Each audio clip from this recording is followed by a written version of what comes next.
សួស្តីប្រិយមិត្តទស្សនិកជនជាទីមេត្រីបងប្អូនបាទជួបជាមួយខ្ញុំអេដមីនសវណ្ណទាំងគ្នានៅក្នុងការប្រកួតនៅរាត្រីនេះផងដែរបងប្អូនបាទយប់នេះបងប្អូនបាទគូក៏ក្រើកណាស់ក្នុងពានរង្វាន់ខារ៉ាបាវខាប់គឺវគ្គពាក់កណ្ដាលប្រាច់ព្រាត់ផងដែរបងប្អូនបាទហើយយប់នេះអាសនៈត្រូវជួបជាមួយនឹង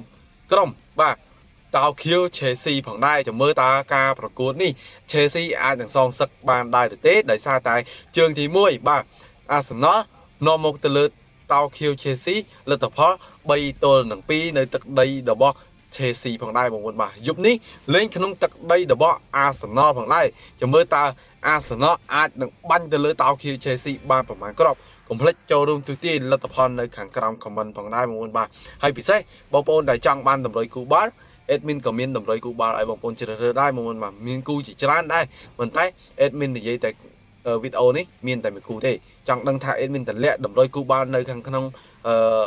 ក្រុមបងបាល់របស់ admin មានប្រហែលគូកុំភ្លេចចុចទៅ bio TikTok របស់ admin ឬក៏ description លើ Facebook page បាទ admin ធ្វើគូច្រើនណាស់បងប្អូនបាទតម្លាក់នៅក្នុងនឹងតែម្ដងហើយពិសេសបើបង្កើត account ជាមួយ admin នឹងទាញចូលក្រុម VIP មាន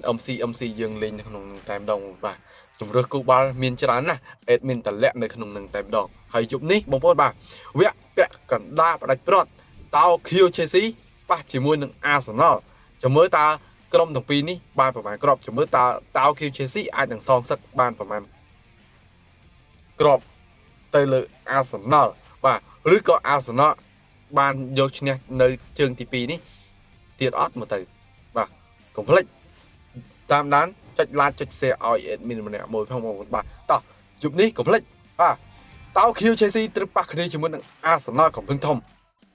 អរគុណច្រើនសូមជម្រាបលាជួបគ្នានៅវីដេអូក្រោយ